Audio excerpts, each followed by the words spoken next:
Hello，大家好，我是蒋小白。可能很多朋友都没有见过我爸爸妈妈他们住的地方，一个县城里面的公租房。直播带货结束后，我从杭州返回到贵州老家的县城。这天午后，我把安妮波妞关在阳台，准备带着妈妈去医院看病。可能很多人都没有见过我的爸妈，也没见过我们生活的场景。每一年出现一两次关于我家生活的场景，都是在老家。其实在我的心里一直有一种自卑感，害怕大家看到我家里的状况。我现在呢是准备送我妈妈去那个医院，因为她前2天检查是脑梗塞，这2天一直在输液啊。你的那个是输了第7天的液了吗？今天是第5的天。第5的天。他是说得严重。啊。他说你不输液的话，你这个瘫痪啦，没那个喜欢你。从初一到现在，父母一直都在租房子住。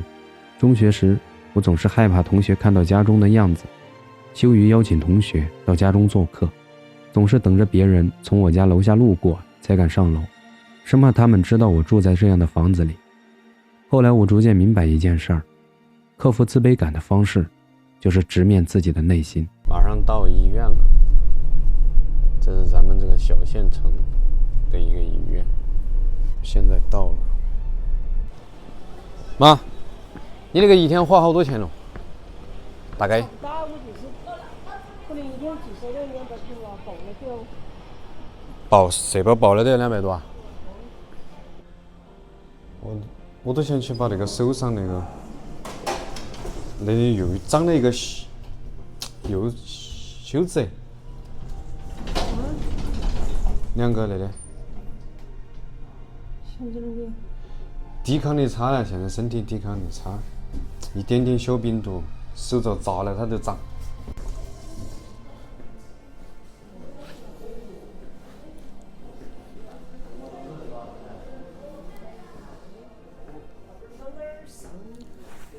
你的还要数吗？数？我不耍数是不是？我就跟我耍了，从那国5的我又转的，虽然满国的北龙门阵都没得给人搞打球的，这就耍起来，我就吃饭。老公嫩乎乎的，你是不是甩给开快的？可能是有这种口口的。那个真的开快，那他有点脑壳找不着。你昨天没签字啊？昨天那个没签，他没喊我签字啊。他没喊你签字啊？那个要签字。就是你如果说是了解他的病情那些的话，你要去医生，你要去问他。要得。对，他有是他在管他嘛。管创医生这些得给。对。好。这些是专管药啊，对，我们只管给你输液啊，给你打针那些。对，管那些的。好，要得，谢谢。我本来说今天想开一下直播，但是这个时间又不允许了。其次呢，本来说是想早点出发，因为妈妈在家，我爸爸又在工作，所以我正好又回来了这2天。如果我不回来，我妈妈她不跟我说。你是啷个原因嘛？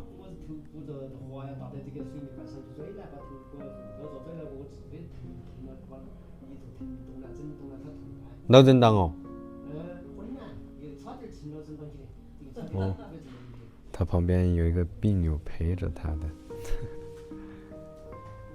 有时候，其实人就是这样。生病了以后，边上有一个同病相怜的人在旁边，你就会觉得心里面会安定一点，就那种感觉我说不出来，就不管是大病小病都是这种感觉的，真的。陪老妈打完点滴后，她说在我的直播间买了很多我带的货，再去菜市买点好吃的，晚上下锅做来大家尝一尝。其实回家的这几天，我也不知道老妈到底在我直播间偷偷买了些什么，但是心里面还是很感激有这样一位母亲。走在菜市，关于这里的一切对我来说很陌生。念大学时离开了这座县城，这些年发生了翻天覆地的变化，记忆中的老菜市充满了烟火气，唯一没变的就是摊位上那些熟悉的味道，比如油茶、豆腐饺，还有这霉豆腐。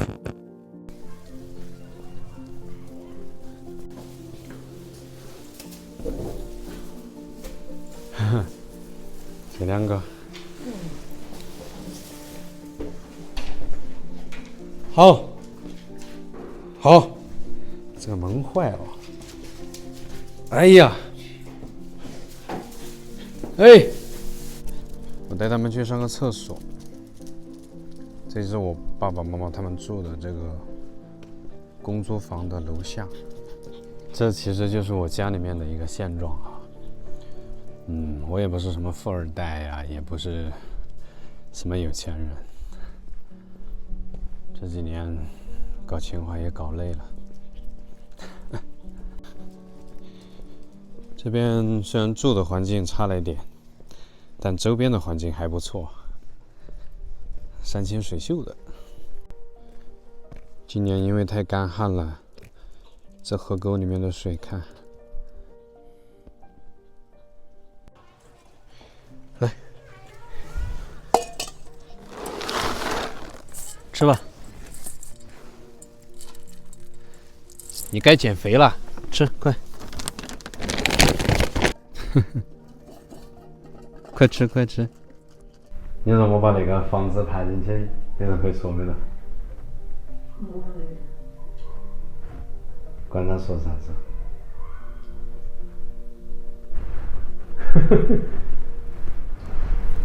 有人可能觉得我都开上法拉利，住上豪车豪宅了，但实际情况就是这样啊。给你们看一下，这是我们这边喝的油茶啊，这个就叫油茶。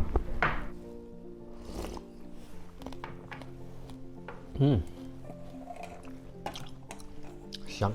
我认为我爸爸每月去起那个，两个人去是晚上。还有晚上，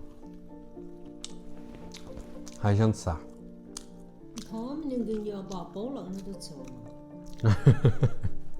上一次我不是在直播间说，让我妈给我买一些我推荐的产品嘛，她真买了，真买了很多，一会儿我给你们看一下。哦，你买了2个多啊？是买1件的嘛？这是我妈买的，这个是那个酸汤粉、骨汤粉、牛肉粉、羊肉粉，买了1箱哎。这里还有买的别的，这里还有那个酒，茅台王子酒，直播间下单买的，他自己买了2双，然后爸爸2双，还给我买了1双这个，我说我很喜欢的这一双，他给我买了这个。这个是全部订单，这里面的小白专属。你看这些鞋子是他真金白银买的，还有下面的这些吃的。你这么怕冷的吗？还几点？好，可以了。酸汤鱼，要那个辣椒。哪来呀？这个鱼怎么还在动啊？对啊。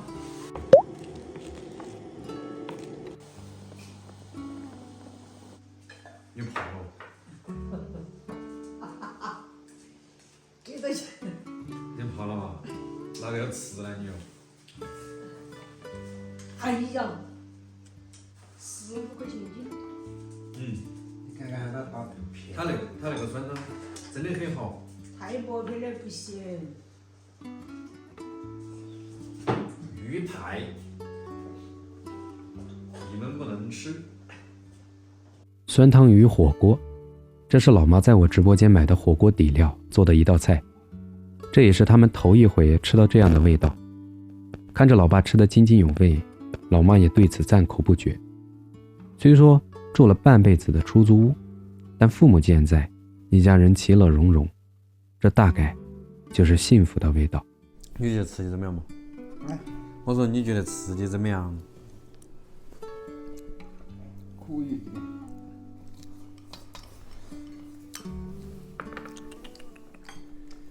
你抢饭吃？那你在怕死那个？还能，你能不能在怕了？还有那个就没起过的爱包的酱。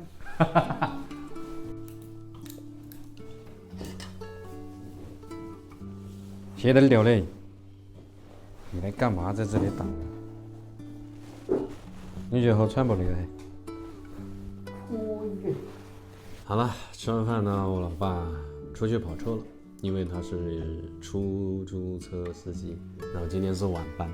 我这2天呢在家里面休息一下，接下来我也会有一个短期的旅行计划，可能是从云南到西藏，但是这段时间先在贵州。我大概有2年时间没有去西藏了，所以其实还很期待的。我想去西藏做我类似的题材，估计你们也很期待哈。我会走在路上，然后在路上去创作我的内容。之前我说的小范围的在一个地方流动，但是后来我看了一下，你们还是挺支持我带货的，所以我后面呢还是会陆续的开始尝试带货、直播，给自己增加收入。这样呢，我就会毫无顾虑的去很多地方了。当然，我的视频呢还是以这个乡村生活为主啊，这个包括路上的小众景点、那些神秘的地方，我也会拍啊。咱生活日常也会拍啊，好吧，这个视频太水了哈，拜拜，拜拜。